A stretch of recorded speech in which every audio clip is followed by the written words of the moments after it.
Welcome back, guys. We're going to be continuing on our hood hinges here.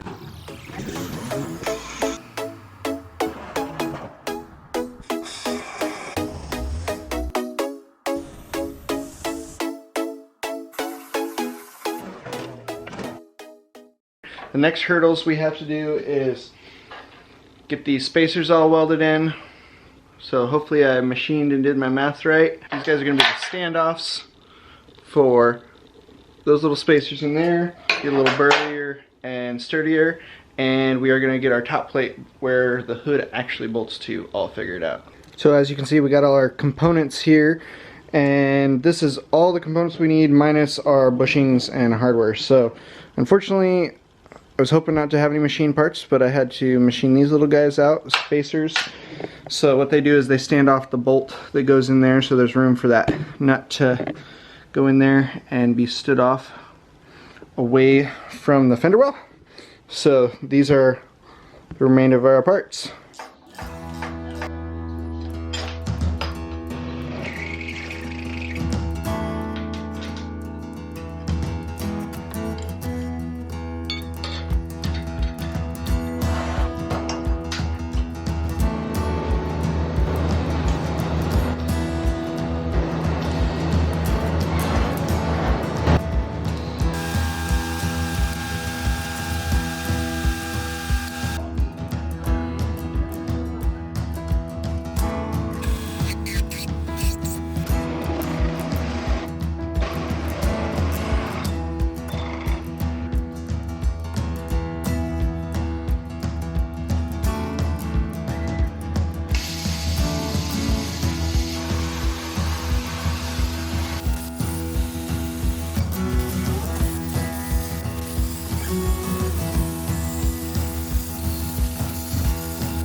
Okay, so it's coming along nicely here. We got a full hinge completed. This is just the prototype shock.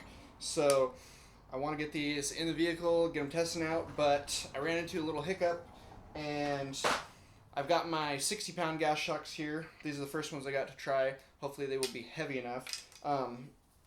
But I cannot compress them by hand. So we're going to have to build a little tool to be able to compress them. So I got some skateboard bearings here and some random chunks of metal, some all thread, and we're going to see if we can't build a little tool to jump over this hurdle.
Now that is super unfortunate.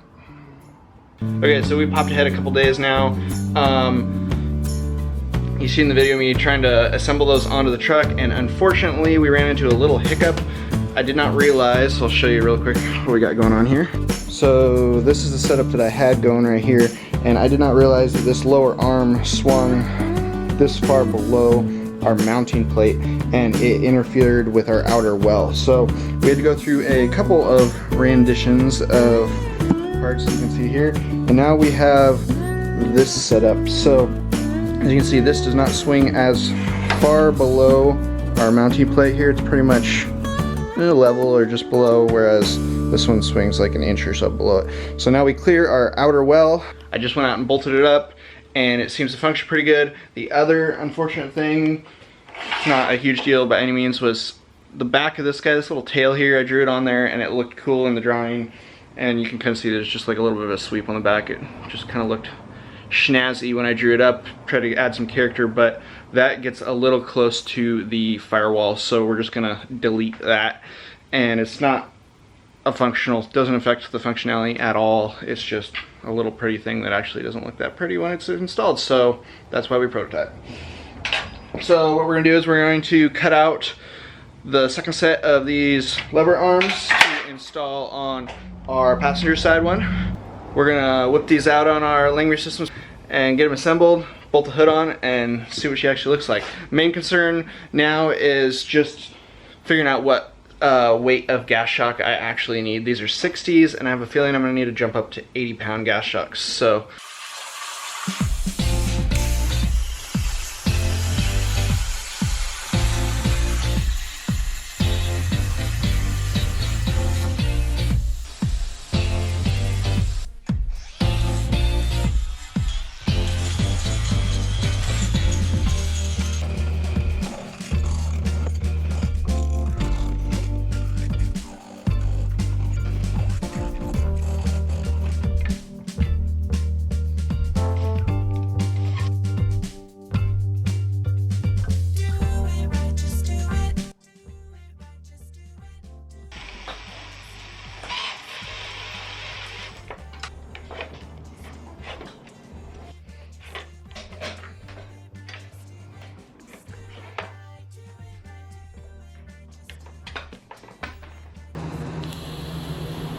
okay, so we got these all bolted together here. You can see they're all in functioning order. So let's go get them bolted on the truck.